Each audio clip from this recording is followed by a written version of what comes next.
Hey everyone, this is Matt and I'm here with Maddie and Louise, and we have been playing Phasmophobia, which is a 4-player co-op psychological horror game in which you play a team of ghost hunters, although as we found out, more often the ghost is hunting you. So for people who don't know, guys, how would you sum up what Phasmophobia is?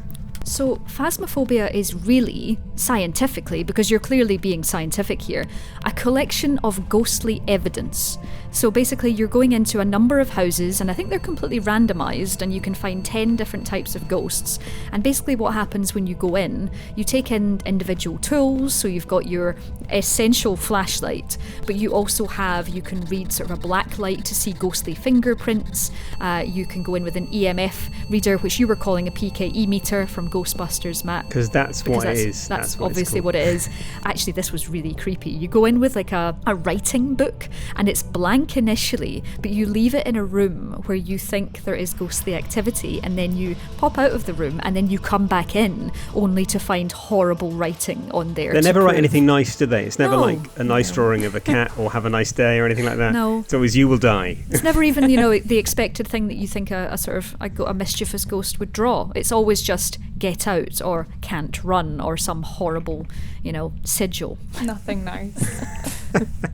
But yeah, you go in, you park up your truck, which has all kinds of screens and stuff in it, and you head in with your cameras to capture ghost orbs. If you've ever watched sort of Most Haunted or paranormal investigation shows, this is literally the digital version of that, only you don't ever have to say, did you hear that? Did you hear that? Because people did hear that, and that horrible ghost did just arrive and whisper in your ear and then grab you around the face. Yes.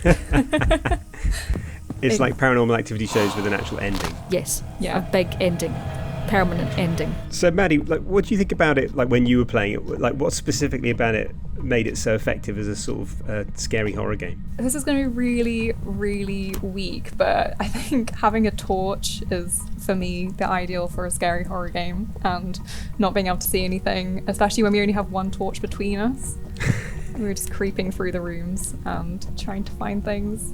And if that is ridiculous that we can only afford one torch. Yeah. We're like the world's most broke ghost hunters. But I think it's important to note that you can get more. So you go in obviously all week and stuff, but then there's loads of different things that if we got better at being ghost hunters and made lots of money by actually surviving and taking pictures of things, then you can actually afford it. So I think in that shopping list there was stronger flashlights, glow sticks, smudge sticks were something there as well to try and get them to identify the ghost, to identify themselves. So there was a horrible apparition packed shopping list that if you want to go ghost shopping, to go ghost hunting, you can do that. I think Maddie has nailed it as well. The thing that is particularly good about it is this is a dark game. It's where a lot of games do darkness and you can still kind of see stuff, whereas in this one you definitely can't. If you're left in the dark, your sanity will start to drop and you really can't see anything at all. Yeah, those flashlights start flashing and you panic. I think what's really cool especially is the kind of haunting element of things. So you go in and the flashlights start to flicker or the lights go out, and there's this one electrical circuit breaker that you can go to turn the lights back on, but the ghosts just flick it off. I mean, they just basically want to torture you, but there's all those little moments, and then suddenly you realise that everyone is staying still, but you can still hear footprints.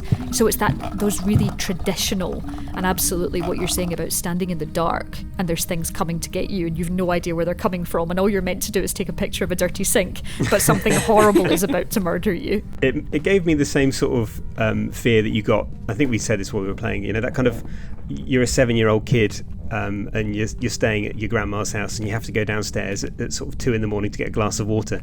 That kind of you don't want to look behind you kind of fear, and that's what you get when you kind of especially when you have to trip the circuit breaker and it's in the basement or something and you have to go down there on your own. It really just nailed that fear, and God knows what it's like to play in VR. And I will never know because I'm not doing that. Don't want to know.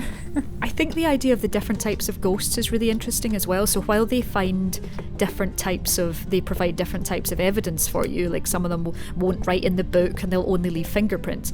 I think it's interesting the fact that the ghosts have behavioural sort of tendencies as well. So you'll find out on a whiteboard before you go in, but you find out the ghost's name and you find out if they'll actually prey on people who are alone or if they will do things to a group. So if you're going in Scooby-Doo style, it means that they'll pick you off if you split up, which is a horrible idea. I mean, they will literally lock doors.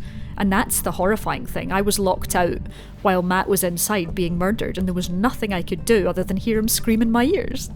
I can tell you it was a lot worse for me than it was for you. This isn't about you, it's about me being left outside. It doesn't matter that you were dying. So selfish.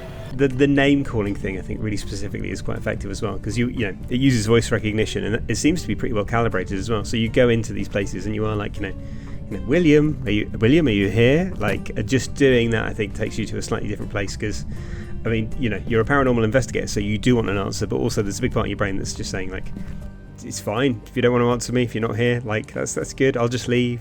Did you have a ghost, Maddie, that was sort of telling you their age and stuff? Yeah, I asked who they were, and they told me their name, because I didn't know at that point, and I asked age, and they said adult, and then I didn't really know what else to ask them. So I asked how they were, and then they didn't reply, and then the lights went off. How mean. How rude. I know, so rude. And then I kind of ran out because I didn't really like it.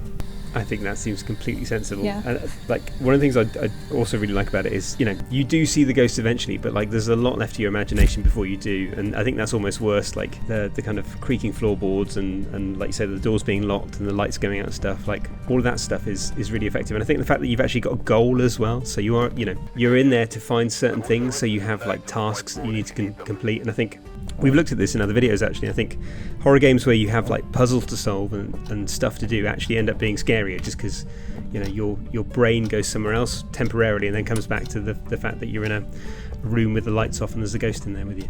And that desire that you want to get the things done, so you can't just run out the door back to your van. You're like, no, I've got to hit the objectives, I've got to go back in and get a picture of a sink or whatever it is you need to do.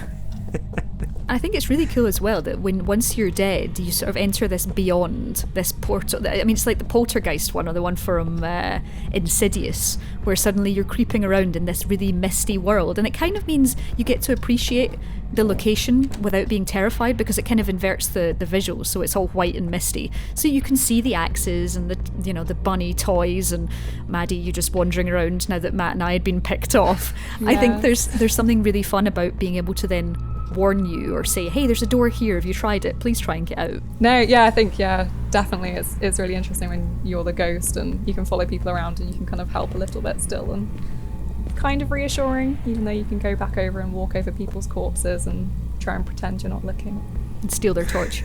Yeah, steal their torch. On the subject of helping, I think it'd probably be really useful for people that are going into this for the first time. Like, have you guys got any pointers about like the best way to approach stuff? Because it's maybe not the most intuitive game in the world. I think when you first get up and running, like, what advice would you give to people that are going into it for the first time? My biggest tip is to work out that there is a difference between dropping and placing the camera. So I spent a long time, because you need to use a camera to find ghost orbs. So once you found the room that the ghost is lurking in, and you'll find out that in the tutorial, but once you find the room, you can place the camera, you can place the direction of the camera, make sure it's on, so make sure it's green, and then you want to press F instead of G. G will throw it at the floor so you could pick up something else, but F will actually place the camera so you can scurry back to your truck and find out if you can see any orbs. That was my biggest downfall, but otherwise just keep your ear out. I think weirdly enough for me, I didn't realise you could turn lights on. I just assumed the ghost wouldn't let me, and so I was wandering around in the dark for quite a while before I realised I could turn light switches on. Definitely a top tip. Like, Get those lights on as quick as possible. Like, again, going back to the sort of 7-year-old in dark house at night, nothing in this game is more reassuring than putting the big light on and in then a scary room. And then it starts flickering and footsteps happen, and it's not so reassuring, but for a while. Yeah, I mean, that's the only problem with putting the light on. Yes. It will go off again.